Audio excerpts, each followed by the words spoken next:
الصلوات اللهم صل على محمد وآل محمد. لا حول ولا قوة إلا بالله العلي العظيم. رب اشرح لي صدري ويسر لي أمري واحلل عقدة من لساني يفقهوا قولي. أعوذ بالله من الشيطان اللعين الرجيم. بسم الله الرحمن الرحيم. الحمد لله رب العالمين وهو أحسن الخالقين والصلاة والسلام على أشرف الأنبياء والمرسلين خاتم النبيين ورحمة للعالمين سيدنا ونبينا ومولانا أبي القاسم محمد. اللهم صل على محمد وآل محمد وعلى آله الطيبين الطاهرين المعصومين المظلومين المنتجبين المنتخبين الميامين لا سيما على بقية الله في الأرضين. اللهم عجل لهم فرج إنهم يرونه بعيدا ونراه قريبا ولعنة الله على أعدائهم وغاصب حقوقهم أجمعين من الآن إلى قيام يوم الدين. أما بعد فقد قال الله تبارك وتعالى في كتابه الكريم وفرقانه الحميد وقوله الحق وأصدق الصادقين. بسم الله الرحمن الرحيم. والعصر إن الإنسان لفي خسر إلا الذين آمنوا وعملوا الصالحات وتواصوا بالحق وتواصوا بالصبر. وقال رسول الله صلى الله عليه وآله وسلم بسم الله الرحمن الرحيم. إن الحسين مصباح الهدى وسفينة النجاة. درود پڑھیں محمد والے. اللهم صل على محمد وآل محمد. عزیزان محترم، 7 محرم الحرام کا دن گزر گیا اور 8ویں محرم کی شب آ چکی ہے. اس اعتبار سے ہماری گفتگو آج اپنے نئے مرحلے میں داخل ہو رہی ہے اور سعادت انسان کربلا کے آئینے میں قرآن و اہل بیت علیہ السلام کی نگاہ میں اس موضوع کے اعتبار سے آپ کے سامنے مسلسل گفتگو کی گئی. تھوڑا سا گفتگو کا خلاصہ بیان کر کے گفتگو کو اگلے مرحلے میں داخل کرتے ہیں، اس اعتبار سے کہ اب گویا یہ اپنی گفتگو کا چوتھا اور آخری حصہ ہوگا کہ جس میں یہ گفتگو داخل ہوگی. ہماری بات اس مقام سے شروع ہوئی کہ سب سے پہلے ہمیں پروردگار عالم کا شکر ادا کرنا چاہیے کہ خدا نے ہمیں اتنی قیمتی محبت جو کہ محبت اہل بیت علیہ السلام ہے اس سے نوازا ہے، اور اسی محبت کے بہانے سے، اسی محبت کے واسطے سے ہمیں مل بیٹھ کر ذکر آل محمد کرنے کی توفیق عطا کی. اور اس بات کا تذکرہ پہلے دن کی گفتگو میں ہوا کہ صادق آل محمد امام جعفر صادق علیہ افضل الصلاۃ والسلام اللهم صل على محمد وآل محمد. اس بات کو ارشاد فرماتے ہیں قال لفضیل ابن یسار اتتحدثون وتجلسون، کہ ہم جو اس انداز سے بیٹھتے ہیں، اس انداز سے ذکر محمد و آل محمد کرنے کے لیے جمع ہوتے ہیں، یہ کوئی رسم نہیں ہے، کوئی ثقافت نہیں ہے کہ جو بنا دی گئی ہے، بلکہ یہ وہ چیز ہے کہ جو اہل بیت علیہ السلام کی خواہش ہے اور پروردگار عالم کی بارگاہ میں محبوب اور مطلوب عمل ہے. اور باقاعدہ اس گیدرنگ کا یا اس بیٹھک کا ایک مقصد ہے. جس طریقے سے انسان نماز کے وقت مسجد میں حاضر ہوتا ہے تو یہ ایسا ہی نہیں ہے کہ مسلمانوں نے ارادہ کیا یا کچھ لوگوں نے مل کر سوچ لیا اور وہ جمع ہو گئے، بلکہ باقاعدہ اس کا اہتمام ہوتا ہے کہ مسجد سے اذان ہوتی ہے، یہ بھی حکم خدا کے تحت ہے، اور پھر اس کے بعد ایک شکل جماعت ہے کہ جو پروردگار عالم ہی کے احکام کے تحت انجام دی جاتی ہے، اور سارے احکامات کے تحت لوگ جمع ہوتے ہیں۔ بس اسی طریقے سے اس عزائے اہل بیت کے لیے اور ذکر محمد و آل محمد کے لیے ائمہ علیہ السلام نے تشویق اور ترغیب دلائی اور سوال کیا ہے باقاعدہ۔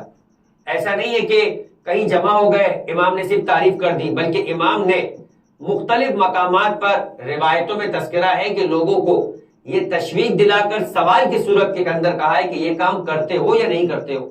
جس طریقے سے ہم کبھی کبھی بڑے ہونے کے ناطے اپنی اولاد سے یہ کہتے ہیں کہ بھائی پڑھائی کر رہے ہو یا نہیں کر رہے ہو، یا فلاں ٹریننگ سینٹر یا انسٹیٹیوٹ میں جا کے کورس کر رہے ہو یا نہیں کر رہے ہو۔ اسی طریقے سے کبھی اگر بچے کی فزیکل ہیلتھ کے اعتبار سے سوال کرنا تو اس سے پوچھتے ہیں کہ بھائی ایکسرسائز کر رہے ہو یا نہیں کر رہے ہو۔ تو یہ سوال کرنے کا مقصد یہ نہیں ہوتا کہ بس سوال ہے، مقصد یہ کہ تمہیں کرنا چاہیے، اور اگر نہیں کر رہے تو تمہیں نہیں کیا ہے تو کام کرو، اور اگر کر رہے ہو تو یہ سوچ لو کہ تمہارا یہ کام مطلوب ہے اور تمہیں کرنا چاہیے، اسے کنٹینیوٹی کے ساتھ کرتے ہوئے نظر آؤ۔ لہٰذا معصوم نے سوال کیا اتتحدثون وتجلسون، کیا تم لوگ آپس میں بیٹھک کرتے ہو اور ملا کرتے ہو یا نہیں ملا کرتے ہو؟ راوی نے جواب دیا نعم جعلت فداک، میرے ماں اور باپ آپ پہ قربان ہو جائے، ہاں مولا ہم اس انداز سے بیٹھتے ہیں کہ آپس میں آپ کا ذکر کرنے کے لیے جمع ہوتے۔ اب امام کے جملے سنیے گا۔ امام نے فرمایا کہ رحم اللہ عبدا من احیا ذکرنا، اور اس سے پہلے امام نے جملہ کہا، فرمایا ان تلک المجالس احبها، تمہاری یہ جو مجالس ہے یہ ہماری پسندیدگی کی اور ہماری محبت کا باعث بنا کرتی ہے، یعنی جمع تم ہوتے ہو اور اظہار کے طور پہ ہم تم سے محبت کا اظہار کرتے ہیں، یہ بتانے کے لیے کہ دیکھو تمہارا یہ جمع ہونا ہماری محبت کا تم سے اضافہ ہونے کا باعث بنتا ہے۔ ایک محبت تم کر رہے ہو ہم سے، جو سورہ مبارکہ شورا کی آیت میں کہ قل لا اسألکم علیہ اجرا الا المودۃ فی القربى، اے رسول ان سے کہہ دو کہ اگر یہ میری یعنی محمد مصطفیٰ صلی اللہ علیہ وآلہ وسلم کی اجر رسالت ادا کرنا چاہتے ہیں، یہ کوئی چھوٹی چیز تو نہیں ہے عزیزان محترم۔ اجر رسالت محمد مصطفیٰ کا مطلب کیا ہے کہ آیت اللہ وحید خراسانی فرماتے ہیں اجر رسالت آدم، اجر رسالت نوح، اجر رسالت ابراہیم، اجر رسالت محمد موسیٰ، اجر رسالت حضرت عیسیٰ، ان تمام انبیاء کی رسالت کا اختتام پیغمبر اکرم کی رسالت پر ہے۔ آدم سے لے کے پیغمبر تک کی رسالت کا اجر پروردگار عالم نے محمد مصطفیٰ کی اولاد کے ساتھ اور ان کی نسل کے ساتھ اور ان کے اہل بیت کے ساتھ محبت کو قرار دیا۔ یہ ہے ویٹیج، اور اسی لیے علامہ نقن ایک مقام پر کہتے ہیں کہ قرآن کو اٹھا کر دیکھ لیجئے کہ قرآن میں ہر نبی سے، ہر بڑے نبی سے ان کی قوم نے آ کے سوال کیا کہ یہ بتائیے کہ آپ کی اس زحمت کے بدلے میں ہم آپ کو کیا دیں؟ فرمایا ان اجریہ الا علی اللہ، ہر ایک نے جواب دیا کہ اس کا اجر خدا پر ہے، ہم تم سے اس چیز کا اجر نہیں چاہتے۔ نوح نے بھی یہی کہا، حضرت موسیٰ نے بھی یہی کہا، حضرت عیسیٰ نے بھی یہی کہا، حضرت ابراہیم نے بھی یہ کہا۔ تو علامہ نقن کہتے ہیں کہ جتنے بھی ہمارے نبی کے مقابلے میں، بھائی ہر نبی بڑا تھا، تبھی اولو العزم پیغمبر تھے، تبھی اولو العزم پیغمبر تھے۔ انبیاء کے اندر رسولوں کا مقام اس سے بڑھ کر ہے۔ قرآن میں آواز ہے تلک الرسل فضل بعضهم علی بعض، یہ وہ رسول ہے، انبیاء نہیں، یہ وہ رسول ہے کہ ان میں بھی ہم نے ہر ایک کو برابر نہیں بنایا بلکہ ایک کو دوسرے پر ترجیح دی ہے۔ کوئی چھوٹا نبی ہے، کوئی بڑا نبی ہے، اپنے وظیفے کے اعتبار سے، اپنے ایریے کے اعتبار سے جسے بڑا کام دیا گیا وہ بڑا نبی قرار پایا۔ بھائی کوئی صاحب شریعت نبی ہے، کوئی صاحب کتاب نبی ہے، تو لہٰذا نبی کا مقام کمتر ہے، بڑھ کر رسول کا مقام ہے۔ رسولوں میں سے 5 کو چنا جنہیں اولو العزم پیغمبر قرار دیا، صاحب شریعت نبی قرار دیا، صاحب کتاب نبی قرار دیا۔ مگر ہر نبی جتنا بھی بڑا ہو جائے ہمارے نبی کے مقابلے میں اس کا عہدہ کمتر ہے، ہمارے نبی کا عہدہ سب سے بلند تر ہے۔ اسی لیے ہمارے نبی کو حبیب الہی العالمین کہا، اور حبیب سے چھوٹا درجہ خلیل خدا کا ہوا کرتا ہے۔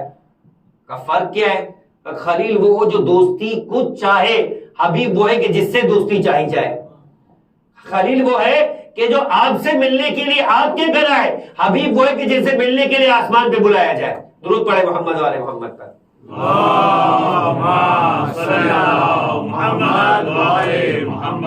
تو عزیزان محترم، نبی کا مقام سب سے بڑھ کر، مگر علامہ نقن کہتے ہیں کہ انداز سب سے جدا نظر آ رہا ہے۔ بھائی جو بڑا آدمی ہوتا ہے اس کی بڑائی اس کے انداز میں اور اس کے جملوں میں نظر آ رہی ہوتی ہے، لہذا کوئی چھوٹا آدمی ہوگا درجے کے اعتبار سے، کام کے اعتبار سے، وہ فوراً اپنے کام کا آپ سے اجرت مانگتا ہوا نظر آئے گا. بھائی کام کیا نہیں اور کھڑا ہو جائے گا کہ مجھے میری اجرت دو، مجھے میری تنخواہ دو. لیکن بڑا آدمی کہتا ہے کوئی مسئلہ نہیں، آپ رکھو، آرام سے حساب کتاب کر لیں گے. بھائی انداز میں فرق ہوا کرتا ہے، یہ انداز بتایا کرتا ہے کہ اسے اتنی جلدی نہیں ہے. پیغمبر اکرم کا انداز تو قرآن مجید میں جدا نظر آ رہا ہے. ہر پیغمبر سے چھوٹے درجے کا نبی کہہ رہا ہے کہ ہمیں آپ سے نہیں اجر چاہیے، خدا سے چاہیے. اور پیغمبر کہہ رہے ہیں کہ میری اہل بیت، میری اجر رسالت میرے اہل بیت سے محبت ہے. کا یہ تو تضاد نظر آ رہا ہے. ایسا تو نہیں ہونا چاہیے تھا. گویا ایسا تو نہیں کہ نبی کا درجہ گھٹا دیا گیا اس جملے میں، کا ایسا نہیں ہے. آپ نے غور نہیں کیا. آیت میں کہا ہے کل لا اسألکم علیہ اجرا الا المودۃ فی القربى. اگر نبی نے کہا ہوتا تو نبی کا درجہ کم ہو جاتا، مگر نبی نے نہیں کہا، اس خدا نے کہلوایا. جیسے کہا کل اے رسول کہہ دو وہ خدا ایک ہے، اسی طرح سے یہاں کہا کل اے رسول کہہ دو کہ میں تم سے اپنا اجر رسالت نہیں چاہتا مگر یہ کہ اقربا سے محبت کرو. یعنی کیا مطلب ہے؟ اب تک قوم نبی سے پوچھ رہی تھی اس لیے کہ رسالت کا کام مکمل نہیں ہوا تھا. جب رسالت کا کام مکمل ہو گیا تو اب نبی نے کہا کہ ہمارا رسول نہیں کہے گا، ہم کہلوائیں گے کہ اجر رسالت تمام ہو گیا، اب اجر دینے کا وقت آ گیا. درود پڑھے محمد والے محمد پر.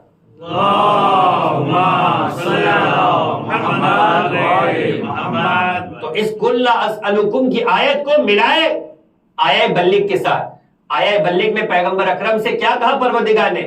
یا ایھا الرسول بلغ ما انزل الیک من ربک. بھائی نماز کا حکم دیا اس انداز سے نہیں، روزے کا حکم دیا اس انداز سے نہیں، حج کا حکم دیا اس انداز سے نہیں، حجاب کا حکم دیا اس انداز سے نہیں، داڑھی کا حکم دیا اس انداز سے نہیں. یہ سارے احکامات خدا دے رہا ہے مگر اس انداز سے نہیں کہا کہ یہ پیغام نہیں دیا تو باقی سارے پیغام آپ کے ضائع ہو جائیں گے، باقی سارے پیغام آپ کے ادھورے رہ جائیں گے. کہ یہ پیغام نہیں دیا، سمجھ میں آ رہا ہے کہ یہ ایسا پیغام ہے جو نماز کو بچانے والا ہے، یہ ایسا پیغام ہے جو روزے کو بچانے والا ہے، یہ ایسا پیغام ہے کہ جو حج کو بچانے والا ہے. ان سارے احکامات کو بچانے والا یہ حکم ہے کہ اگر یہ نہ کیا تو گویا نماز کا حکم دے کر بھی ضائع کر دیا، روزے کا حکم دے کر بھی ضائع کر دیا، نماز حج کا حکم دے کر بھی ضائع کر دیا. اور جیسے ہی حکم دیا ویسے ہی خدا کی جانب سے اگلی آیت اتری الیوم اکملت لکم دینکم واتممت علیکم نعمتی ورضیت لکم الاسلام دینا. یہ وہ پیغام ہے کہ جس کے دینے پر ہم نے کار رسالت تمام کر دیا، تمہارے دین کو مکمل کر دیا، تمہارے دین سے راضی ہو گئے. تو سمجھ میں آیا کہ جب دین مکمل ہو جائے، کام نہ تمام ہو جائے، تب اجر رسالت ادا کرنے کا مطالبہ ہوا کرتا ہے. لہذا آدم کا کام نامکمل تھا، نوح کا کام نامکمل تھا، ابراہیم کا کام نامکمل تھا، موسیٰ کا کام نامکمل تھا. جب ختم نبوت قرار پایا، کام مکمل ہو گیا، تب تک اجر خدا کے ذمہ تھا، اب اجر امت کے ذمہ قرار پایا. درود پڑھے محمد والے محمد پر. اللهم صل على محمد وعلى محمد. تو اس آیت میں پیغام کیا ہے؟ کہ قل لا اسألکم علیہ اجرا الا المودۃ فی القربى. اے رسول کہہ دو کہ میں تم سے کسی اجر رسالت کا سوال نہیں کرتا مگر یہ کہ میرے اقربا سے محبت کرو. یعنی ہماری محبت اہل بیت کے ساتھ یہ اجر رسالت قرار پایا. اور اہل بیت جب ہم سے محبت کریں تو اس کا مقام اس اجر رسالت سے بڑھ جایا کرتا ہے، اس کا مقام اجر رسالت سے بڑھ جایا کرتا ہے. ہماری محبت کرنا یہ ہم پر واجب اور لازم قرار پایا کہ یہ کام نہ کیا تو گویا پیغمبر کی زحمتوں کا جواب نہ دیا. جس طرح سے کوئی مزدوری انجام دے اور آپ اس کی مزدوری کی اگر مزدوری نہ دے تو یہ کام آپ کے لیے حرام ہو جایا کرتا ہے، یہ کام آپ کے لیے ناجائز ہو جایا کرتا ہے. لہٰذا آپ کسی بھی سواری پر بیٹھے اور اس سواری کی ٹرانسپورٹیشن فیس نہ دے، کسی کارپینٹر کو بلائے اور اسے کارپینٹر کی اجرت نہ دے، کسی پلمبر کو بلائے اسے اس کی اجرت نہ دے، یہ کام آپ کا لینا حرام ہو جاتا ہے کیونکہ اسے اجرت نہیں ملی. بلکہ دین تو اتنا حساس ہے کہ روایت موجود ہے مزدور کے پسینے کے خشک ہونے سے پہلے اس کی اجرت کو ادا کر دو. لہٰذا 8ویں امام کی روایت ہے، راوی کہتا ہے کہ مجھے امام نے اپنے گھر میں مہمان بلایا، میں امام کے ساتھ امام کے گھر میں داخل ہوا اور ایک مرتبہ امام نے اپنے غلاموں میں سے وہ غلام کہ جو عہدے کے اعتبار سے سب سے بڑا تر رئیس تھا، جو سپروائزر ٹائپ کا تھا، اسے بلوایا اور اسے بلوانے کے بعد کہا کہ کام کی کیا صورتحال ہے؟ اس نے کہا امام کام تقریباً مکمل ہونے والا ہے، استبل کی تعمیر کا کام تھا، اپنی جگہ پر مکمل ہونے والا ہے۔ امام نے ایک مرتبہ جا کر اس کے ساتھ کام کا معائنہ کیا تو کام کرنے والوں میں سے ایک فرد کو معین شدہ افراد کے علاوہ پایا۔ امام نے کہا کہ یہ کون سا فرد ہے؟ یہ تو ہمارے یہاں پہ کام کرنے والوں میں کل تک شامل نہیں تھا۔ کہا کہ کام جلدی مکمل کرنا تھا، اس لیے ہمیں اس سے بھی مزدوری کے طور پہ رکھوا لیا تاکہ کام جلدی مکمل ہو جائے۔ اب سوال سنیے گا امام کا، اور یہ ایتھکس ہے، یہ رولز ہے کہ جو کام لینے والوں کو سکھایا گیا۔ فرمایا کیا اس کی اجرت طے کر لی تھی؟ جملہ سنیے گا، کیا اس کی اجرت طے کر لی تھی؟ ہم بھی بہت سی مرتبہ بازار میں جاتے ہیں، کوئی چیز خرید لیتے یا کہیں سواری میں بیٹھ جاتے ہیں اور پھر اس کے بعد اترنے کے بعد اس سے بحث ہو جاتی۔ وہ کہتا ہے میں اتنے لوں گا، آپ کہتے ہیں میں اتنے دوں گا۔ کہا یا کل تک تو یہ لے رہے تھے یا اتنا ہی میں دیا کرتا ہوں۔ وہ کہتے ہیں آپ اتنے دیتے ہو یا نہیں دیتے ہو، کل تک کسے کیا دیتے تھے اس سے میرا مطلب نہیں ہے، آج آپ میری سواری میں بیٹھے تو میں تو اتنی مزدوری لوں گا۔ تو تنازع ہو جایا کرتا ہے۔ اب جب تنازع ہو گیا تو پھر کیا ہوگا؟ اب یا اس کا حق مارا جائے گا یا آپ ناراض ہو کے چلے جائیں گے۔ بس اسی مطلب کے پیش نظر امام نے پوچھا مزدوری طے کر لی تھی؟ جواب دیا اس نے، وہ جو سپروائزر تھا۔ دیکھیں یہاں پر امام ہے کہ جن کے لیے کام ہو رہا ہے، سپروائزر ہے کہ جن کے لیے کام ہو رہا ہے وہ اس کی نگرانی کر رہا ہے، تو ہر عہدہ اپنی جگہ کے اوپر بالکل واضح ہے۔ امام نے کہا دیکھو تمہیں کام لینے کے لیے رکھوایا تھا تو تمہاری ذمہ داری ہے کہ مزدوری طے کر لی، تو جملہ کیا کہا؟ کام مکمل ہو جائے گا، جو ہوگا دے دیں گے۔ امام نے ناراضگی کا اظہار کہا میں نے کتنی بار تم سے منع کیا ہے کہ جب تک مزدوری طے نہ ہو جائے کام مت لیا کرو، اس لیے کہ پھر اس کے بعد جتنا بھی تم زیادہ دو گے وہ اپنا حق سمجھے گا، اگر طے ہونے کے بعد زیادہ دو گے تو وہ اسے احسان سمجھے گا۔ درود پڑھے محمد علیہ محمد۔ اللهم صل على محمد وآل محمد۔ اب اسلام کے اصول تجارت کو ایک اور مقام پہ سمجھنے کی ضرورت ہے، اور یہ ہم میں سے ہر ایک کے لیے کہ جب بازار میں جاؤ تو کیا انداز ہونا چاہیے کہ جب تولی جا رہی ہو چیز تو لینے والے کو کم لینی چاہیے، دینے والے کو زیادہ دینا چاہیے۔ یہ آداب تجارت ہے۔ دیکھیں حق تو یہ ہے، جو اصل ہے کہ آپ نے اگر 10 روپے دیے تو 10 روپے کے برابر کی چیز لیں۔ مثال کے طور پہ ایک ایگزامپل کے طور پہ بات ہے کہ اگر فرض کریں کہ 100 روپے کے کلو چاول ہے تو 100 روپے میں 1 کلو لیے جائے، ترازو بالکل برابر ہو، کلو برابر ہو گیا، آپ نے 100 روپے دیے، اپنے چاول لے لیے۔ اسلام کہہ رہا ہے کہ یہ اسلامی آداب نہیں ہے، یہ اسلامی آداب نہیں ہے۔ کا اسلامی آداب کیا ہے؟ کا اسلامی آداب یہ کہ آپ 1 کلو سے کچھ کم لیں اور وہ 1 کلو سے کچھ زیادہ دے۔ یہ کیا بات، ایسا تو کبھی اتفاق ہی نہیں ہو پائے گا۔ یہ تو بالکل وہ لکھنؤ کے آداب کی طرح ہوں گے، پہلے آپ تو کوئی بھی پہلے نہیں آئے گا۔ لیکن طریقہ یہی ہے، طریقہ یہی ہے کہ آپ نے اسے پہلے آگے بڑھنے دینا ہے اور ایک قدم خود پیچھے ہٹ جانا ہے۔ پیغمبر کی مجلس کے محفل کے آداب کا تذکرہ ہو رہے تھے، ان میں سے ایک ادب یہ تھا کہ پیغمبر نے سکھایا تھا جب کوئی مسلمان آئے دوسرا فرد اپنی جگہ چھوڑ کر یہ بتائے کہ جو اس مجلس میں سب سے بہترین جگہ تھی۔ میں یہی ہوتا ہے کہ جب کوئی مجلس میں آتا ہے جگہ خالی ہو تو آپ کہاں بیٹھیں گے؟ آپ وہاں بیٹھیں گے جو آپ کے لیے سب سے پرسکون ہوگی۔ اب اگر آپ کو ٹیک کی عادت ہے تو ٹیکے والی جگہ دیکھیں گے، آپ کو سامنے بیٹھ کر سننا ہے تو وہاں بیٹھیں گے، آپ کو اے سی پسند نہیں ہے تو آپ اے سی کے نیچے بیٹھیں گے۔ بھائی یہ ساری جگہوں کا انتخاب ہوتا ہے اور یہ ہر انسان کی سائیکولوجیکل ہے، تو آپ نے اپنے اعتبار سے بہترین جگہ کا انتخاب کیا۔ اب دوسرا فرض آیا، اسلامی آداب یہ کہ آپ اپنی جگہ چھوڑ دیں۔ کیا ہے؟ بتانے کے لیے کہ جو میرے لیے بہترین جگہ تھی وہ میں نے آپ کے لیے چھوڑ دی، کیونکہ میں پہلے وہاں بیٹھا تھا۔ یہ اسلامی ادب ہے، آنے والے کے لیے یہ ہے کہ جو مناسب ترین جگہ خالی ہے خود جا کر بیٹھ جائے، کسی کو ہٹائے نہیں، کسی کے سر پر سے نہیں پھلانگتے ہوئے آگے بڑھے۔ مگر جو بیٹھے ہوئے ہیں انہیں یہ سکھایا گیا کہ اپنی بہترین جگہ اگر میسر ہے، جگہ اویلیبل ہے، تو اپنی جگہ چھوڑ کر اسے یہ بتائے کہ تم میرے لیے قابل احترام ہو، میں نے اپنی جگہ تمہیں دے دی۔ یہ اسلامی آداب ہے جان محترم۔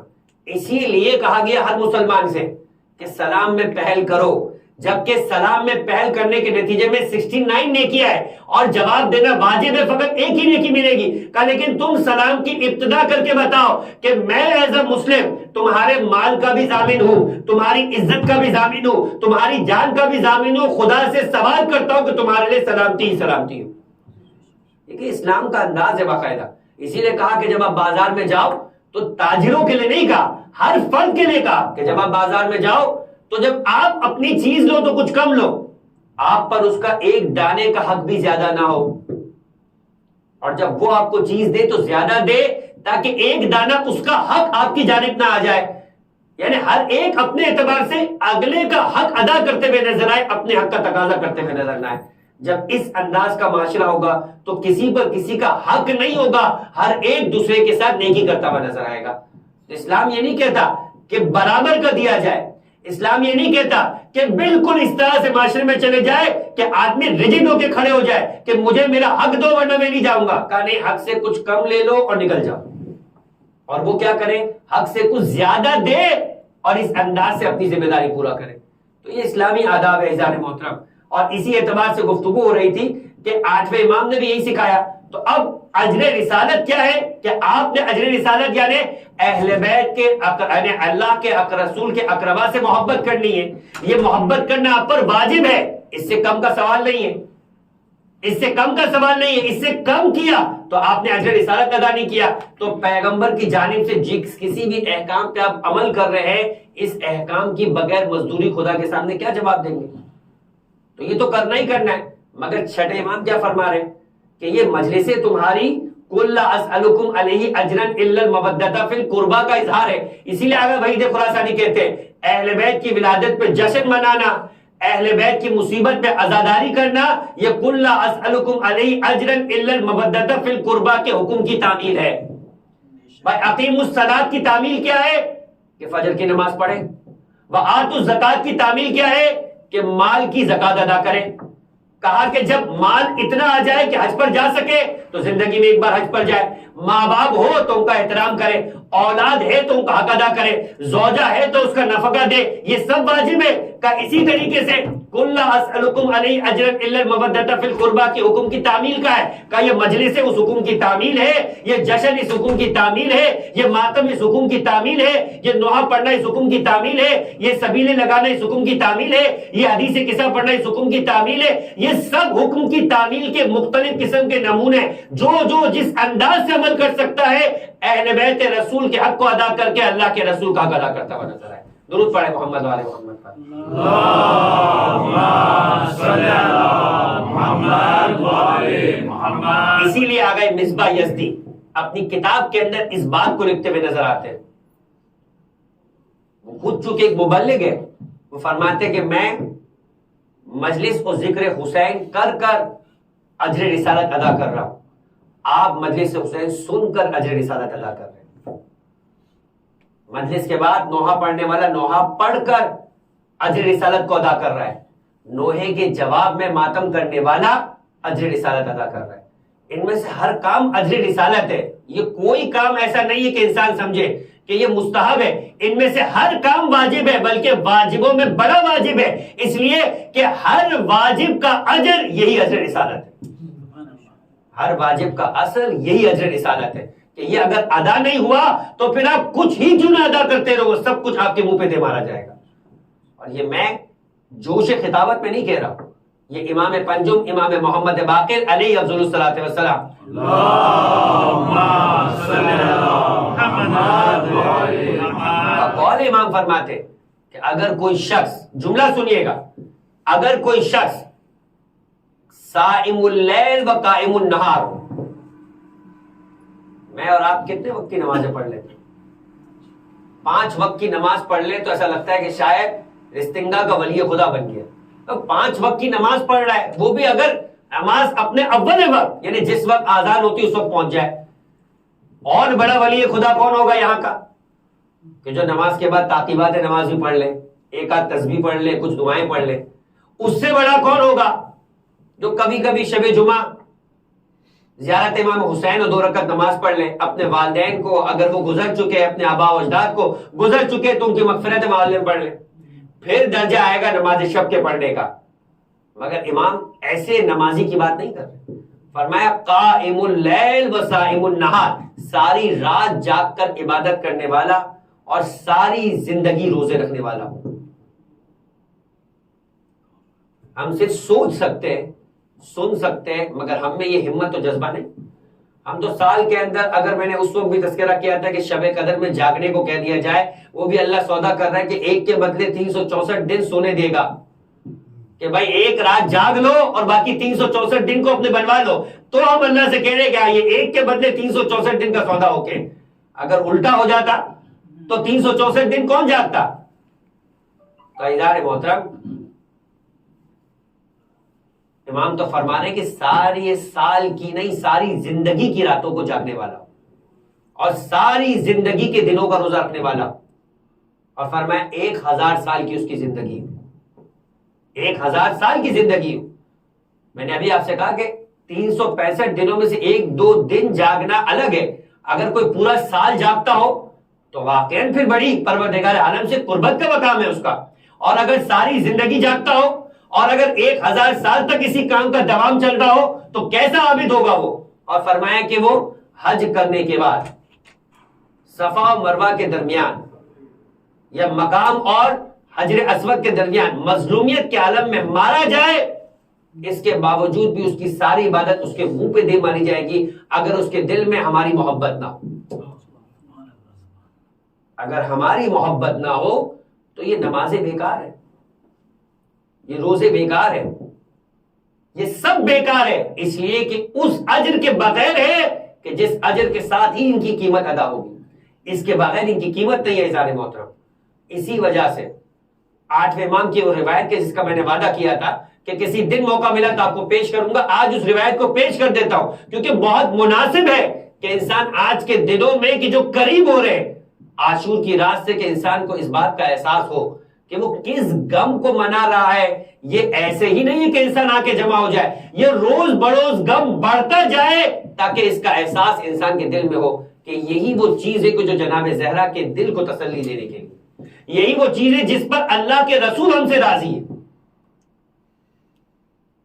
اسی وجہ سے ابن عباس نے شب عاشور جب اللہ کے رسول کو اس کیفیت میں دیکھا کہ بال بکھرے ہوئے, آستینیں الٹی ہوئی ہیں, سر خاک آلود ہے, کہا کہ ابن عباس کیا ہو گیا اللہ کے رسول؟ کہا ابن عباس تمہیں نہیں معلوم کہ آج عاشور کا دن ہے, میرا حسین اپنے 72 کے ساتھ کربلا میں مارا گیا اور میں ان میں سے ہر ایک کی لاشیں کو حسین کے ساتھ اٹھانے میں اس کا مددگار. یہ غم ہے اللہ کے رسول کا, وہ غم ہے کہ جس غم کو اللہ کے رسول نے حسین کی زندگی میں منایا, شہادت کے بعد نہیں منایا عزیزان محترم, بلکہ میں یہ کہوں گا کہ جناب آدم کو جب زمین پر بھیجا گیا اپنی خطاؤں کے سلسلے میں, اس وقت جبرائیل نے سکھایا کہ ان 55 کا نام لو اور ان کے نام کے ساتھ توسل کر کے اپنی خطا کی معافی مانگو. جب حسین کا نام آیا تو کہا میرا دل کٹ گیا, کہا کیوں نہ کٹے, یہ تمہاری نسل سے وہ ہوگا جو آخری نبی کا نواسا ہوگا جسے بے رحمی کے ساتھ کربلا میں قتل کر دیا جائے. ہر نبی کو کربلا سے گزارا گیا, کربلا والوں کے غم کے اندر غمزدہ کیا گیا. عزیزان محترم, اسی لیے 8ویں امام کی وہ روایت ہے, درود پڑھے محمد علیہ محمد. اللہم صلی علی محمد وعلی محمد. 8ویں امام فرماتے, اور بڑی طویل روایت ہے, فرماتے کہ یبن الشبیب الصائم انت, پہلی محرم کا دن تھا, کیا تم نے روزہ رکھا ہے؟ فقلت, راوی کہتا ہے کہ میں نے کہا فقلت لا. راوی کو گویا محرم کے آ جانے کے بعد محرم کے آداب کے بارے میں کوئی خبر نہیں تھی. 8ویں امام کا دور ہے. ایک مرتبہ امام نے کہا کہ فقال ان هذا اليوم هو اليوم الذي دعا فيه ذکرنا زکریا علیہ السلام, یہ وہ دن ہے کہ جس میں حضرت زکریا علیہ السلام نے دعا کی تھی اپنے رب سے. فقال رب هب لي من لدنك ذرية طیبہ, اے میرے خدا مجھے ایک پاک اور پاکیزہ نسل اور بیٹا عطا کر. فرمایا انک سمیع الدعاء, خدا نے اس کی دعا کو قبول کیا. فاستجاب اللہ وامر الملائکۃ, خدا نے دعا کو قبول کیا, ملائکہ کو حکم دیا. فنادى زکریا, تو ملائکہ نے ایک مرتبہ زکریا کو پکار کے کہا وهو قائم يصلي في المحراب, جو محراب میں اپنی نماز پڑھ رہے تھے کہ ان اللہ یبشرک بیحییٰ، خدا نے تمہیں یحییٰ عطا کیا ہے۔ یحییٰ کون تھا؟ کہ جب زکریا کے سامنے حسین کا تذکرہ ہوا تو کہا پروردگار مجھے بھی حسین کی طرح ایک بیٹا عطا کر جو حسین کی طرح مارا جائے اور میں اس کے غم میں صف عزا کو بچھاؤں۔ اسی لیے امام علی النقی فرماتے ہیں، امام محمد تقی، کہ جب حضرت یحییٰ کو قتل کیا گیا کہا یحییٰ مثل حضرت حسین آسمان 40 دن تک گریا کرتا رہا۔ سر یحییٰ کو بھی کاٹ کر بادشاہ کے سامنے پیش کیا گیا، جس طریقے سے سر مظلوم امام حسین کو یزید مرحوم کے سامنے پیش کیا گیا۔ ہاں ایک فرق ضرور تھا کہ یحییٰ کی شہادت کے بعد یحییٰ کے گھر والوں کو اسیر نہیں کیا گیا، یحییٰ کے گھر والوں کو شہر بہ شہر نہیں پھرایا گیا، یحییٰ کے گھر والوں کو بے مکنا و چادر نہیں کیا گیا۔ اس اعتبار سے حسین کی مظلومیت بڑھ کر ہے، اسی لیے حسین کا غم آج تک منایا جا رہا ہے، اور آج تک زمین و آسمان اور ہر ملائکہ اور ہر نبی حسین کی مصیبت کے اندر گریہ کنا ہے۔ اس کے بعد امام نے ایک مرتبہ فرمایا، جملہ کہا کہ ثم قال یا ابن الشبیب ان المحرم هو الشهر الذي كان اهل الجاہلیت فیہ مزہ۔ محرم کا مہینہ وہ ہے کہ جاہلیت کے زمانے میں اس مہینے کا احترام کیا جاتا تھا، یحرمون فیہ الظلم والقتال، اس مہینے میں وہ لوگ بھی یعنی مشرکین مکہ جو 100 سال تک لڑا کرتے تھے مگر اپنی لڑائی کے اندر اس مہینے کے اندر ظلم روک دیا کرتے تھے، قتال روک دیا کرتے تھے، لحرمتہ، اس محرم کے مہینے کے احترام کی وجہ سے۔ فرمایا فما عرفت هذه الامہ، کون اس امت کو پہچانے امت محمدی کو، وَلَقَدْ قَتَلُوا فِي هَذَا الشَّهْرِ ذُرِّيَّتَهُ، جس نے اسی مہینے میں اپنے نبی کی ذریت کو قتل کر دیا۔ فرمایا وَسَبَوْا نِسَاءَهُ، اور اپنی نبی کی عورتوں کو قیدی بنا لیا، وَانْتَهَبُوا سَقْلَهُ، اور ان کے مال کو لوٹ لیا، فَلَا غَفَرَ اللَّهُ لَهُمْ ذَلِكَ أَبَدًا، خدا انہیں کبھی بھی معاف نہیں کرے گا۔ اگر کسی کے دل میں رتی برابر بھی یہ احساس ہے کہ خدا ان کو معاف کر دے گا، آٹھویں امام فرماتے ہیں خدا انہیں کبھی معاف نہیں کرے گا۔ لوگ سوال کرتے آج بھی کہ یزید نے معافی مانگ لی ہو تو یزید کو کیا معاف نہیں کیا جا سکتا ہے؟ کیا خدا ارحم الراحمین نہیں ہے؟ تو خدا اس سے معاف کیا کرتا ہے جو اپنی غلطی پہ شرمسار ہو۔ یہ کیسی شرمساری تھی کہ قتل حسین کے بعد حسین کے گھرانے کو شہر بہ شہر بھی پھرایا جا رہا ہے، 1 سال تک قید بھی رکھا جا رہا ہے، اور پھر اس کے بعد بھی مدینے پر حملہ کیا گیا، مسجد نبوی کی عزت کو پامال کیا گیا، کعبے پر حملہ کیا گیا، کعبے پر منجنیق کے ذریعے پتھر برسائے گئے۔ جو اس انداز کی کیفیت میں ہو اس سے معافی کی کیا توقع موجود ہے؟ اس کے بعد فرمایا یا ابن الشبیب، یہاں سے سننے کی بات ہے عزیزان محترم، فرمایا ان کنت باقیا لشیء فابقی للحسین ابن علی علیہ السلام، اگر کسی بھی چیز پہ ابن شبیب رونا چاہتا ہے، کسی بھی چیز پہ رونا چاہتا ہے تو سب سے پہلے حسین پہ رویا کر۔ مال چلے جائے اگر رونا چاہتا ہے تو حسین کی بے مالی اور حسین کی بے اسبابیت پہ رویا کر۔ اگر اولاد کا غم ہے تو حسین کی اولاد کا غم یاد کر کے رویا کر۔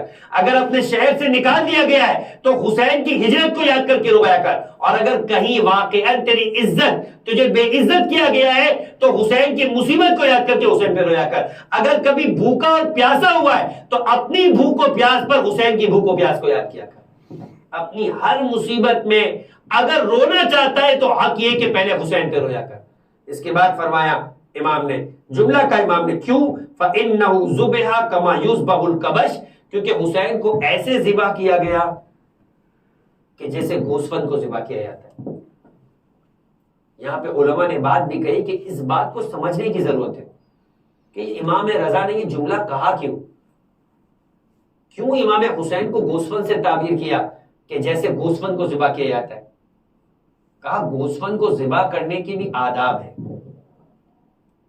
کربلا میں بعد از کربلا 34 سال تک سید سجاد اپنے بابا کو یاد کر کے روتے رہے، 1-2 دن نہیں، اور اسی 34 سال کے گریہ کرنے کا سبب ہے کہ آج تک ہم گریہ کر رہے ہیں۔ یہ سنت عزا سید سجاد کی قائم کرتا ہے۔ سید سجاد کا انداز عجیب تھا، ہر روز روزہ رکھتے تھے۔ کنیز کہتی تھی کہ جیسے ہی افطار کے وقت پانی آتا تھا کربلا کا رک کر کے کہتے تھے السلام علیکہ یا ابا عبداللہ، بابا مجھے تو دن کے کچھ گھنٹوں کی پیاس کے بعد پانی نصیب ہو گیا، آپ کو 3 دن کے بعد بھی پانی نہیں دیا گیا۔ اور پھر اس کے بعد قصاب کہتے تھے کہ جب مدینے کی گلیوں سے گزرتے تھے ہم ذبح کیے ہوئے جانور پر کپڑا ڈال دیا کرتے تھے کہ کہیں سید سجاد رک نہ جائے ایک سوال کریں. جانوروں کو ذبح کرنے کے آداب ہیں. سید سجاد کہیں گے کیا ان جانوروں کو ذبح کرنے سے پہلے پانی پلایا تھا؟ قصاب کہیں گے ہم آپ کے اور آپ کے جد پر ایمان لانے والے ہیں, کیسے کسی جانور کو پیاسا ذبح کر سکتے ہیں؟ امام کربلا کا رخ کر کے کہیں گے کہ مدینے کے جانوروں کو بھی پیاسا ذبح نہیں کیا جاتا. نانا آپ کے دین کی شریعت یہ ہے کہ جانور کو پیاسا نہیں ذبح کیا جائے گا, جانور کو کند خنجر سے نہیں ذبح کیا جائے گا. حسین کو کند خنجر سے 13 ضربوں کے ساتھ ذبح کیا گیا. کہا جانور کو جانور کے سامنے نہیں ذبح کیا جائے گا, یہ مکروہ قرار دیا گیا ہے. کہ حسین کو زینب و سکینہ کے سامنے ذبح کیا گیا. وہ 70 قدم کے فاصلے پر عقیلہ بنی ہاشم کا تلہ آج بھی موجود ہے کہ جہاں سے زینب نے اپنے ماں جائے کو ذبح ہوتے ہوئے دیکھا تھا. کہا فرزند رسول امام رضا آپ نے تو کہا کہ کما یذبح الکبش, کہ جیسے گوسفند کو ذبح کیا جاتا ہے, یہاں تو گوسفند سے بھی بدتر انداز میں ذبح کیا گیا. مگر امام کہیں گے جو میں نے شبیہ پیش کی ہے اسے سن لو اور اس پر توجہ کرو. کہا جب کسی گوسفند کو ذبح کیا جاتا ہے تو کوئی روکنے والا نہیں ہوتا کہ تم نے کوئی غلط کام کیا ہے, بلکہ سب کھڑے ہو کر دیکھ رہے ہوتے کہ یہ ذبح کرنا تو جائز کام ہے. کہ 30,000 کا مجمع تھا, کوئی نہ تھا جو حسین کی مصیبت میں ہاتھ کو روکتے ہوئے نظر آتا. ارے شہزادی زینب پکارتی رہے ویحک یا عمر ابن سعد, ارے لعنت عمر ابن سعد, تیرا ہاتھ کیوں نہیں روکتا, کیوں نہیں جا کر منع کرتا کہ کوئی حسین کو ذبح کرنے سے روکے. کہ اس چیز میں ہم نے یہ کہا ہے کہ کما یذبح الکبش, ارے ہمارے جد حسین کو ویسے ذبح کیا گیا کہ جیسے گوسفند کے ذبح کرنے کو سب جائز سمجھتے ہیں, ویسے نواسہ رسول کو ذبح کرنے کو جائز سمجھا گیا. پھر امام نے ایک جملہ کہا, فرمایا کہ وہ قتل معہو, جو کل بھی میں نے آپ سے جملہ کہا تھا, وہ قتل معہو من اہل بیتہ 18 رجلا ما لهم فی الارض شبیہون وَلَقَدْ بَكَتِ السَّمَاوَاتُ السَّبْ وَالْأَرْضُونَ لِقَتْلِهِ, کہ حسین کو اکیلا نہیں قتل کیا گیا, ان کے ساتھ 18 ایسے شخصیتیں تھی کہ زمین پر اس جیسی شخصیتوں کی نظیر کوئی موجود نہیں تھی. اور کہا کہ حسین اور حسین کے ساتھ اس طرح کے افراد کے قتل کرنے کا نتیجہ یہ ہوا کہ 7 آسمان و زمین نے گریہ کیا.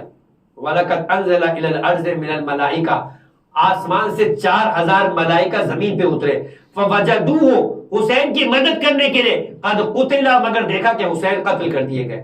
انہوں نے خدا سے اجازت لی اور قیامت تک کے لیے روزہ حسین پر بکھرے ہوئے بالوں کے ساتھ ان کی عبادت اب یہی ہوگی. وہ فرشتے جو تسبیح کیا کرتے تھے, وہ فرشتے جو قیام میں رہا کرتے تھے, وہ فرشتے جو رکوع میں رہا کرتے تھے, اب ان کی عبادت یہ ہوگی کہ مسلسل حسین پہ گریہ کرتے رہیں. فرشتوں کی عبادت حسین پہ گریہ کرنا ہے. فرشتوں کی عبادت کیا ہے, جملہ سنیے گا. فرمایا فَوَجَدُوهُ قَدْ قُتِلَ فَهُمْ عِنْدَ قَبْرِهِ, قبر امام حسین کے پاس شَأْسٌ غبر الى یوم القائم, جب تک زمانے کے امام ظہور نہیں کر جائیں گے تب تک بکھرے ہوئے بالوں کے ساتھ وہ گریہ کنا رہیں گے. فرمایا کیا کریں گے, فَيَكُونُونَ مِنْ أَنصَارِهِ, زمانے کے امام کے ظہور کے بعد وہ ان کے ساتھی بن جائیں گے, قتل حسین میں بدلہ لینے کے لیے زمانے کے امام کے ساتھ خروج کریں گے. اور ان کا ایک ہی شعار ہے, ایک ہی نعرہ ہے, یا لسالات الحسین, ہم حسین کے خون کا انتقام لینے کا انتظار کر رہے ہیں.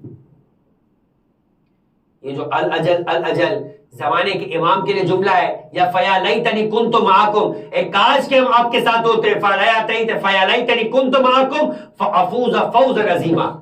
یہ فافوز فوزا عظیما یعنی کربلا والوں کے ساتھ رہنا اپنے آپ کو کامیاب و سعادت مند بناتا ہے. اسی سعادت مندی کا انتظار وہ فرشتے قائم کے ظہور تک کریں. پھر اس کے بعد فرمایا یا ابن الشبیب لقد حدثنی ابی عن ابیہ عن جدہ, مجھ سے میرے والد امام موسیٰ کاظم انہوں نے اپنے جد فرمایا کہ لما قتل الحسین جدی علیہ السلام مطرت السماء دمن و ترابا احمر, جب میرے جد حسین کو قتل کیا گیا تو آسمان سے خون کی بارش ہوئی اور زمین پر جس پتھر کو بھی اٹھایا گیا وہاں سے تازہ خون جوش مار رہا تھا. اس کے بعد امام نے فرمایا یا ابن الشبیب ان بقیت علی الحسین حتی تصیر دمک علی خدئی, فرمایا غفر اللہ لک کل ذنب, کہا کہ اگر حسین کے غم میں تمہارے آنکھوں سے نکلا ہوا آنسو تمہارے گالوں پر بہہ کر آ جائے تو خدا تمہارے ہر گناہ کو معاف کرے گا، صغیرن کانا او کبیرن، قلیلن کانا او کثیرا، چاہے وہ بڑا گناہ ہو چاہے چھوٹا گناہ، چاہے کثرت میں زیادہ گناہ ہو چاہے کثرت کے اندر کم تر گناہ ہو، کیسا بھی گناہ ہو تمہارا معاف کر دیا جائے گا حسین کی مصیبت پہ رونے کے حساب میں۔ جو وہ جملہ چھٹے امام کا تھا، جب امام نے فرمایا کہ تتحدثون و تجلسون، کیا تم مجلسیں برپا کیا کرتے ہو، کیا تم آپس میں بیٹھ کے ذکر آل محمد کرتے ہو؟ امام نے فرمایا تھا جب انہوں نے کہا نعم جعلت فداک، ہماری جانیں آپ پہ قربان، ہم یہ کام کرتے ہیں، امام نے کہا ان تلک المجالس احبها، تمہاری ان مجلسوں سے ہم محبت کرتے، رحم اللہ عبدا من احیا ذکرنا، خدا رحمت کرے اس بندے پر جو ہمارا ذکر کیا کرتا ہے۔ بات مکمل نہیں، فرمایا ذکرنا او ذکرنا اندہ، جو ہمارا ذکر کرتا ہے یا جس کے سامنے ہمارا ذکر کیا جاتا ہے، حتی تصیرا، یہاں تک کہ اگر اس کے آنکھوں سے آنسو نکل آئے، ہمارا تذکرہ کرنے والا یا جس کے سامنے ہمارا تذکرہ کیا جائے، حتیٰ یہ کہ اس کے آنکھوں سے ایک آنسو نکل آئے، مثل جناح الذباب، مچھر کے یا مکھی کے پر کی مقدار کے برابر۔ کبھی کبھی انسان کہتا ہے کہ ہمیں گریہ نہیں ہو رہا، ہم سے رویا نہیں جا رہا، آپ اپنے آپ کو رونے پر اس قدر مجبور کریں، اس قدر اپنے آپ کو اس احساس میں لے کر آئے کہ ایک قطرے کا معمولی حصہ کے جیسے معصوم فرما رہے کہ مچھر کے پر کے بال کی مقدار بھی اگر آپ کے آنکھوں کے اندر آنسو تیر جائے، چاہے وہ آنکھوں سے باہر نہ نکلے، فرمایا کہ خدا تمہارے غفر اللہ ہو ذنوب، تمہارے خدا گناہوں کو معاف کرے گا، حتی زبد البحر، چاہے وہ دنیا کے سمندروں کے جھاگ کی برابر کیوں نہ ہو۔ یہ حسین پر گریہ کرنے کا اثر اور گریہ کرنے کا ثواب۔ فرمایا کہ اب امام فرما رہے یبن الشبیب، صرف گریے تک بات مکمل نہیں ہو، جو محمد و آل محمد سے محبت کرتا ہے وہ پورا دستور لے کر جائے، اور اسی پورے دستور کے خاطر میں روایت پیش کر رہا ہوں۔ یبن الشبیب ان سرک، اگر تمہاری خوشی یہ کہ ان تلق اللہ عز و جل، کہ تم خدا سے ایسے ملاقات کرو، لا ذنب علیک، کہ تمہارے ذمے میں ایک گناہ بھی موجود نہ ہو۔ دیکھیے گناہ تو انسان کے معاف ہوتے ہیں، مگر ہر کاروبار کرنے والا بھی جانتا ہے کہ ایسا تو نہیں کہ اگر ایک بار نقصان سے بچ گیا تو دوسری بار نقصان نہ ہوگا۔ جب تک زندگی چلتے رہے گی نفع و نقصان ہر دن کے حساب میں ہونا ہے، تو ہمارے ہر دن کے حساب میں گناہ ہو رہے ہیں، آج تک کے گناہ معاف ہو جائیں گے، مگر پھر کل ہماری زندگی میں خطائیں ہیں، پھر کل ہماری زندگی کے اندر غلطیاں ہیں، پھر کل ہماری زندگی میں گناہ ہے۔ امام نے فرمایا اگر تم چاہتے ہو کہ خدا کی بارگاہ میں یوں پہنچو، انسر رکھا ان تلق اللہ، کہ خدا کے سامنے جب پہنچو تمہارے ذمہ کوئی گناہ نہ ہو، امام نے فرمایا فزور الحسین، تو حسین کی زیارت کو جایا کرو، فزور الحسین، تو حسین کی زیارت کو جایا کرو۔ یبن الشبیب ان سرک ان تسکن الغرف المبنیہ فی الجنت مع النبی وآلہ صلی اللہ علیہ وآلہ وسلم، اگر تم یہ چاہتے ہو کہ قیامت کے دن جنت میں چلے جاؤ، نہیں ہے ظالم محترم، اگر جنت میں تمہاری خواہش یہ ہے کہ نبی اور آل نبی کے گھروں کے ساتھ تمہارا گھر ہو جائے، یہ جنت کا وہ مقام ہوگا کہ جس سے بلند کوئی مقام نہیں ہوگا۔ جنت میں ہر ایک جانے والا برابر نہیں ہوگا، روایتوں میں ایسے بھی کہ جنہیں جنت میں جنت کے دروازے کے پاس جگہ ملے گی، بس اتنا ہے کہ وہ جنت میں چلے گئے کہ جنت سے باہر نہیں رہ گئے۔ پھر اس کے بعد جنت میں وہ مقام ہے کہ سالوں میں جا کر نبی سے ملاقات ہوگی، پھر وہ ہے کہ جس کی سال میں ایک دفعہ ملاقات ہوگی، پھر وہ ہے کہ جس کی سال میں 2 دفعہ ملاقات ہوگی، پھر وہ ہے کہ جس کی ہر مہینے ملاقات ہوگی، پھر وہ ہے کہ جس کی ہر ہفتے ملاقات ہوگی، پھر وہ ہے جو روز ایک دفعہ ملاقات کرے گا، مگر یہ وہ ہے کہ جس کا گھر ہی نبی کے ساتھ ہوگا۔ انسان رکھا، اگر تم یہ چاہتے ہو کہ تم قیامت کے دن جنت میں یوں جاؤ کہ تمہارا گھر نبی اور آل نبی کے گھروں کے ساتھ ہو، فَفَرْ عَنْ قَتَلَةِ الْحُسَيْن، تو حسین کے قاتلوں پہ لعنت کیا کرو۔ حسین کے قاتلوں پہ لعنت کوئی چھوٹا عمل نہیں ہے ظاہر محترم۔ بعض اوقات ہم عمل کر رہے ہوتے ہیں مگر عمل کی کمیت اور کیفیت کو نہیں سمجھ رہے ہوتے۔ نماز روز پڑھ رہے مگر نماز جسے مومن کی معراج کہا گیا، نبی کی معراج پر تو اتنے نعرے لگتے مگر نماز پڑھتے ہوئے تو انسان کو وہ خوشی نہیں ہوتی۔ زکوٰۃ بندگان خدا کی وہ مدد ہے کہ خدا جس بات کے اوپر کہہ رہے کہ تمہارے ہاتھ کو میں نے خدا کا ہاتھ بنا دیا۔ چوتھے امام کا انداز تھا وہی سید سجاد جو 34 سال تک اپنے بابا کا گریا اور اپنے بابا کے لیے عزا کیا کرتا تھا۔ امام پنجم فرماتے کہ میرے بابا کی عادت تھی روز خدا کے نام پر سائل کو دیتے تھے، مگر دیتے نہیں تھے، پہلے اس کے ہاتھ کو چومتے تھے۔ ہے کسی کی نگاہ میں سائل کی یہ اہمیت اور یہ عزت و احترام؟ سائل کے ہاتھ کو چومنے کی بات ہو رہی ہے اعزار محترم، کسی پیسے والے کے ہاتھ کو چومنے کی بات نہیں ہو رہی، ڈونیشن دینے والے کے ہاتھ کو چومنے کی بات نہیں ہو رہی، خیرات کرنے والے کے ہاتھ کو چومنے کی بات نہیں ہو رہی۔ کہا سائل کو جو لینے کے لیے آتا تھا اس کے ہاتھ کو چوم کر کہتے تھے یہ تیرا ہاتھ نہیں خدا کا ہاتھ ہے، کہ میں تو نہ ہوتا تو کیسے اس مال کو خدا تک پہنچاتا، خدا نے تجھے وسیلہ بنایا ہے کہ میں نے اس کے مال کو اس تک پہنچا دیا، اس کے مال کو اس تک پہنچا دیا۔ جو سائل کا یہ احترام اور عزت رکھے گا، معاشرے کے اندر پھر کہاں اس انداز کے آپس میں تفریق یا مال کے اونٹ و نیچ کی وجہ سے ایک دوسرے سے نفرت و حسد پیدا ہو۔ جب مال والا اس انداز سے تواضع کا اظہار کرے گا، اور کیوں نہ کرے، جب سید سجاد جیسی عظیم شخصیت کائنات کی احترام کر رہی ہے تو ہم اور آپ تو ان کے غلام ہیں۔ معاشرے کے آقا جب اس طرح کا احترام کریں تو غلاموں کو تو احترام کرنے میں کوئی آر و تکلیف نہیں ہونی چاہیے۔ اور جب یہ انداز ہوگا تو کبھی سائل کے بارے میں انسان کے دل کے اندر یہ احساس نہیں ہوگا کہ تو مانگنے والا آ گیا، یہ تو محتاج آ گیا، یہ تو مستحق آ گیا۔ شریعت نے الفاظ بھی ایسے رکھے کہ ہم کبھی توجہ نہیں دے رہے ہوتے۔ مستحق کا مطلب ہے حقدار آ گیا، یہ مال آپ کا تھا ہی نہیں۔ مولا کائنات فرماتے انتم وکلائی، تم امانت دار ہو، تم وکیل ہو، تمہیں خدا نے اپنا مال رکھوایا ہے، اپنی حیثیت میں شکر کرو کہ خدا نے تمہیں قابل سمجھا ہے کہ جو کام خدا کا تھا وہ تم سے لے رہا ہے، جو کام خدا کا تھا وہ تم سے لے رہا ہے۔ تو لہٰذا تم بھی بڑھ کر کہو کہ پروردگار تیرا شکر ہے کہ تو نے مجھے بانٹنے والا بنایا، کہ میں تیرے بندوں تک تیرا دیا ہوا مال پہنچا رہا ہوں۔ بس امام نے ایک مرتبہ فرمایا کہ اگر تم یہ چاہتے ہو کہ قیامت کے دن رسول و آل رسول کے ساتھ تمہارا گھر ہو تو قاتلان حسین پہ لعنت کیا کرو۔ اس کے بعد امام نے فرمایا یبن شبیب ان سرک ان تکون لک من الثواب مثل لمن استشہد مع الحسین، اگر تم وہ ثواب حاصل کرنا چاہتے ہو جو حسین کے ساتھ شہید ہونے والوں کا ثواب تھا۔ میں کہوں گا امام رضا نے یہاں جا کر گویا سارے درجات کو اپنی اختتام تک پہنچا دی۔ بات شروع ہوئی گناہوں کی بخشش سے، پھر بات ہوئی کہ انسان جنت میں یوں جائے کہ خدا کی بارگاہ میں اس کے ذمے کوئی گناہ نہ، رہائش وہاں ہو جو نبی کی رہائش ہے، اور اس طرح سے جائے۔ امام فرماتے ہیں کہ جو حسین کے ساتھ شہیدوں کا ثواب و درجہ تھا وہ درجہ تمہیں مل جائے۔ اب غور کیجئے گا، میں نے آپ سے کہا نا ہمیں احساس نہیں ہوتا کہ ہم کام کیا کر رہے ہیں، مگر جب اس کام کی اہمیت معلوم ہو جائے تو پھر انسان پوری توجہ کے ساتھ وہ کام کرے، پورے جذبے کے ساتھ کرے، پھر لان کرے صرف اور صرف کسی کو تانا دینے کے لیے، اپنی خوشی کے لیے نہ ہو، واقعاً خدا اور اس کے رسول کی خوشی کے لیے حسین کے قاتلوں پہ لعنت کرے۔ کہے یہ کام وہ ہے کہ جس میں نبی راضی ہے، یہ کام وہ ہے کہ جس میں خدا راضی ہے۔ ہم خدا اور نبی کی راضی ہونے کے لیے کر رہے، کسی کو چھیڑنے یا کسی کو تڑانے کے لیے نہیں کر رہے۔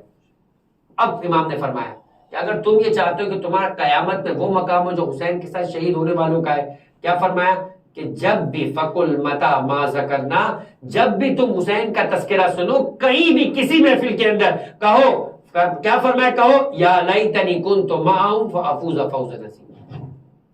جو زیارت وارثہ کے آخر کا جملہ ہے یہ صرف شب جمعہ میں پڑھنے کا نہیں، جہاں کئی حسین کا تذکرہ، جہاں کئی حسین کے ساتھ شہید ہونے والوں کا تذکرہ ہے، یہ جملہ بے اختیار انسان کے منہ سے ادا ہوتا ہوا نظر آئے، فیا لیتنی کنت معہم فافوز فوزا عظیما۔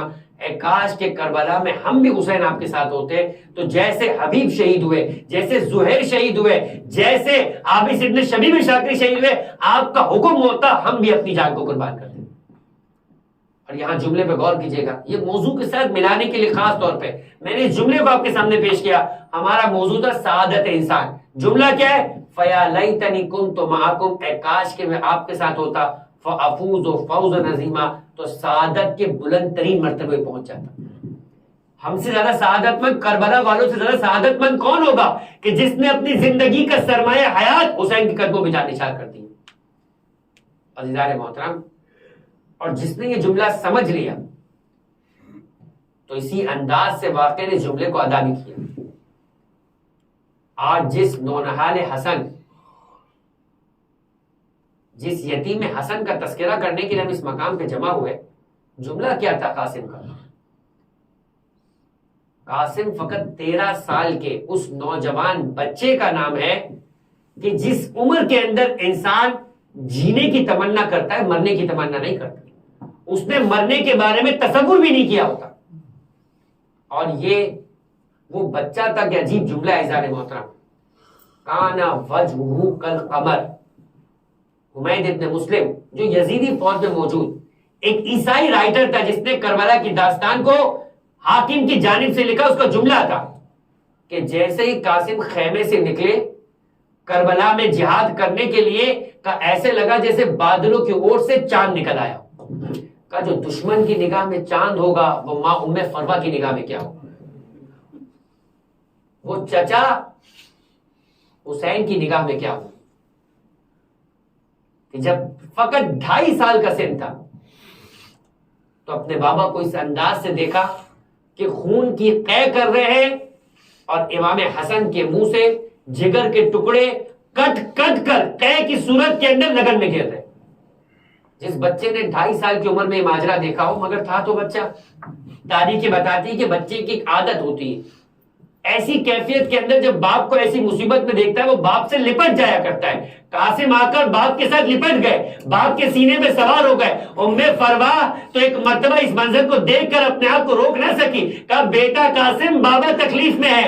حسن سے ایک مرتبہ کہا بیٹا دیکھو قاسم بابا تکلیف میں ہے، اور جدا کرنا چاہ. مگر امام حسن کا جملہ تھا کہ ام فروا قاسم کو مت روکو، اس لیے کہ اس تکلیف میں قاسم کے سینے پہ لگنے کی وجہ سے ہمیں اپنے سینے پر راحت محسوس ہو رہی ہے. ارے جو اپنے باپ کے لیے راحت کا سامان ہو، زہر کے اثر سے تڑپتے وقت بھی ایک مرتبہ قاسم اس انداز سے اپنے بابا کے لیے سکون کا باعث بنتے ہو. بتائیے کہ 13 سال کی عمر میں جب حسین نے اپنے اس بھتیجے کو دیکھا ہوگا اور یہ سوال کرتے ہوئے دیکھا ہوگا کہ عاشور کی رات تھی، ایک مرتبہ حسین نے اصحاب کو جمع کر کے یہ کہا کہ دیکھو یہ میرے خون کے پیاسے ہیں، اگر تم یہاں سے جانا چاہتے ہو تو چلے جاؤ، اس لیے کہ یہ تمہیں کچھ نہیں کہیں گے. مگر کوئی ایک بھی کھڑا نہ ہوا. ایک مرتبہ حسین نے ایک جملہ کہا، ایسا لگتا ہے کہ تمہیں عرب کی جانب سے تانا سننے کے اعتبار سے پریشانی ہے، تو میں تمہیں ذمہ داری دیتا ہوں کہ تم تنہا مت جاؤ، میرے ایک ایک عزیز اور رشتہ دار کا ہاتھ پکڑ کے جاؤ اور عربوں کو کہہ دینا کہ حسین نے ذمہ دار بنایا تھا، مجبوری تھی چھوڑ کر آ گئے. میں وعدہ کرتا ہوں اپنی بیعت کو بھی تم سے اٹھا لوں گا، نانا رسول خدا کی شفاعت کا بھی حقدار بناؤں گا. اب بھی کوئی نہ اٹھا تو عزیزوں چراغ گل کر دیا گیا. مختصر یہ کہ ہر ایک نے اٹھ کر حسین کے ساتھ اپنی نصرت کا اظہار کیا.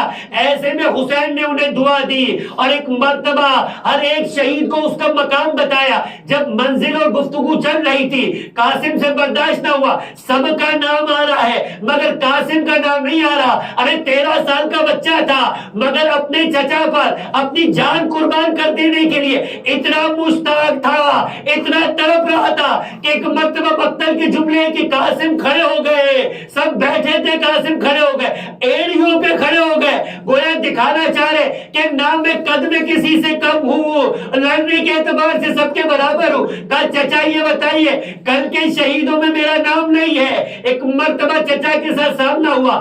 امام حسین نے پوچھا کیف عندک الموت، قاسم یہ بتاؤ کہ موت کو کیسا سمجھتے ہو. ایک مرتبہ بچے نے کہا احلی من الحسن، ارے چچا جان اگر زندگی آپ کے قربان ہے تو شہد سے زیادہ شیریں ہے. اتنا سننا تھا کہ قاسم کو مخاطب کر کے ایک جملہ کا جو پھر قاسم برداشت نہ کر سکے. کہا کہ قاسم کل کے شہیدوں میں تم اپنا نام پوچھتے ہو، کل کے شہیدوں میں تمہارے 6 مہینے کے بھائی علی اصغر کا نام بھی موجود ہے. اب قاسم خود کا تذکرہ بھول گئے. ایک مرتبہ غیرت ہاشمیہ سے بے ساختہ کہہ پڑے کیا یہ عیش کیے خیموں میں گھس آئیں گے. ارے حسین کیا بتائے, حسین اپنے ہاتھوں میں لے کر اصغر کو جائیں گے اور 3 بار کا تیر شیر بیشا کو ایک مرتبہ ذبح کر دے گا. بس یہ دن گزرتا ہے, عزیز و عاشور کا دن آ جاتا ہے. ایک ایک کر کے حسین کے ساتھی حسین پر اپنی جانوں کو قربان کر رہے ہیں. کبھی حبیب کا لاشا آتا ہے, کبھی زہیر کا لاشا آتا ہے, کبھی غلام جون کا لاشا آتا ہے, کبھی ہور کا لاشا آتا ہے. حسین لاشوں کو اٹھا اٹھا کر مقتل کو سجا رہے ہیں. اور ایسے میں ایک مرتبہ حسین کی قربانی علی اکبر کا لاشا آیا, سینہ زخمی تھا. حسین اپنی دنیا کے اعتبار سے ایک مرتبہ نظر نہ آ رہا تھا, ضعیفی اور چھا رہی تھی. پھر اور محمد کا لاشا آیا. مگر عزیزو جب کبھی قاسم گیا ایک ہی جملہ کہا, تم میرے مرحوم بھائی کی نشانی ہو, حسن کی شبیہ ہو, میں کیسے برداشت کروں گا. اور ماں میں فرما کیسے برداشت کرے گی. قاسم کبھی پیروں میں گرتا تھا, کبھی چچا کے ہاتھوں کا بوسہ لیتا تھا, مگر مقتل بتاتا ہے کہ اجازت نہیں ملی. تریحی کی روایت میں ہے کہ قاسم خیمے کے باہر موجود تھے, گھٹنوں کے اوپر سر کو رکھ کے رو رہے تھے کہ ایسے میں ایک مرتبہ یاد آیا کہ بابا نے بازو پہ تعویذ باندھا تھا اور یہ کہا تھا, ماں میں فرما بار بار کہتی تھی جب کبھی ایسی مشکل پڑے کہ جس مشکل کا کوئی حل نہ ہو تو اس تعویذ کو کھول لینا. بابا نے اس تعویذ میں کوئی ایسا حرز لکھا ہے تمہارا مسئلہ حل ہو جائے گا. میں کہوں گا وائے, ارے ہائے قاسم کی قسمت, یہ کتنا خوش نصیب بچہ ہے کہ اپنے لیے حسین پہ نہ مرنے کو مصیبت سمجھ رہا ہے. ایک بار قاسم نے کہا اس سے بڑی کیا مصیبت ہوگی, چچا اجازت نہیں دیتے. تعویذ کا کھولنا تھا کہ بابا کے جملوں کو پڑھا کہ دیکھو قاسم, میرے بھائی حسین پر مصیبت کا وقت آئے گا, کربلا میں تنہا ہوگا, تمہیں میری جانب سے اپنے بھائی حسین پہ قربان ہو جانا ہے. اور قاسم کی مشکل آسان ہوئی. قاسم اپنے بابا کا پیغام لے کے اپنے چچا حسین کی خدمت میں آئے اور کہا کہ اب تو آپ مجھے نہیں روکیں گے, یہ بابا کی جانب سے آپ کے لیے پیغام ہے. حسین پیغام پڑھتے جاتے تھے, قاسم کو دیکھتے جاتے تھے. ایک مرتبہ سینے سے لگایا روایت کے جملے کہ کسی کو حسین نے اس انداز سے رخصت نہیں کیا کہ جیسے قاسم کو کیا, اس لیے کہ قاسم کو گلے لگا کے اتنا روئے کہ چچا اور بھتیجے بے ہوش ہو گئے. شہزادی زینب نے کسی طرح سے حسین کو ہوش میں لے کر آئے. تبرکات کا صندوق منگایا گیا, حسن کا امامہ پہنایا گیا, حسن کی امامہ پہنائی گئی. مگر قاسم بہت چھوٹے تھے. جب ابو الفضل عباس کو بلایا کہ بھیا زرہ لے آؤ, تو قاسم اتنے چھوٹے تھے کہ زرہ نہیں پہنائی جا رہی تھی. عزیزو زرہ کیوں پہناتے ہیں, اس لیے کہ تلوار کا وار نہ لگے, تیر کا زخم نہ لگے, خنجر کا زخم نہ لگے. آئے یہ 13 سال کا بچہ تیروں کا زخم بھی جسم پہ لیا, نیزے کا زخم بھی جسم پہ لیا, خنجروں کا زخم بھی جسم پہ لیا. پتھر آتے تھے, قاسم زخمی ہوا اور ایک مرتبہ زخمی ہوتے ہوتے آواز دیا ماں ادرکنی, چچا میری مدد کو پہنچے. امید کہتا ہے ارے حسین کسی کے لاشے کو لینے کے لیے ایسے برق رفتاری سے نہ پہنچے. ایک جانب سے حسین چلے, ایک جانب سے عباس چلے, اب فوج عسکریہ گھبرا گئی اور ایک مرتبہ دائیں طرف کی فوجیں بائیں طرف پلٹی, بائیں طرف کی فوجیں دائیں طرف پلٹی اور قاسم تڑپتا رہا اور پکارتا رہا, چچا میری مدد کو پہنچو, چچا میری مدد کو پہنچو. جب تک لاشا قاسم پر پہنچے, قاسم کا لاشا زندگی میں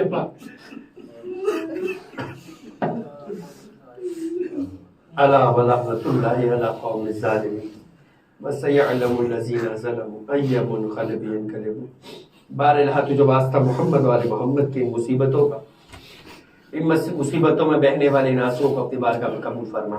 پروردگارا ہمارے غم حسین میں, غم اہل بیت علیہ السلام میں بہنے والے آنسوؤں کو رومال زہرا میں جگہ عنایت فرما. قیامت کے دن ہمیں ہماری اور ہماری اولاد کی اور ہمارے آبا و اجداد کی شفاعت کا سامان قرار فرما. پروردگارا تجھے واسطہ محمد والے محمد کا, آل محمد کے چاہنے والے دنیا و جہاں میں جہاں کہیں موجود ہے, فرش عزا کو بچھائے ہوئے ان کی جان مال اور عزت کی حفاظت فرما. پروردگار فرش عزا کو بچھانے والے مومنین کی جائز شرعی حاجات کو اپنی بارگاہ میں قبول فرما. جو بیمار ہیں شفا کاملہ عاجلہ عطا فرما. جو بے اولاد انہیں اولاد صالحہ عطا فرما، جو بے روزگار انہیں رزق حلال عطا فرما، جو صاحبان روزگار ان کے رزق حلال وسعت و برکت عطا فرما، قرضداروں کے قرض کو غیب سے عطا فرما، بے جرم اسیروں کی رہائی کا بندوبست فرما۔ آل محمد ان عظیم تعلیمات کو پیش کرنے کے لیے تیری بارگاہ میں قربانیوں کو پیش کیا، ان تعلیمات کو حاصل کر کے اس پر عمل کرنے کی توفیق عطا فرما۔ انہی تعلیمات اہل بیت کے مطابق مودت اہل بیت کے ساتھ اپنے بچوں کی تربیت کرنے کی توفیق عطا فرما۔ ظلم اور ظالم کے خاتمے کے لیے، کربلا والوں کا انتقام لینے کے لیے اپنی آخری حجت امام عصر والزمان کے ظہور میں تعجیل فرما، ہمیں ان کے اعوان و انصار حقیقی میں شمار فرما، زمانے کے امام کے دل کو ہم سے راضی و خوشنود فرما۔ وتقبل منا انك انت السميع العليم وتب علينا انك انت التواب الرحيم برحمتك يا ارحم الراحمين۔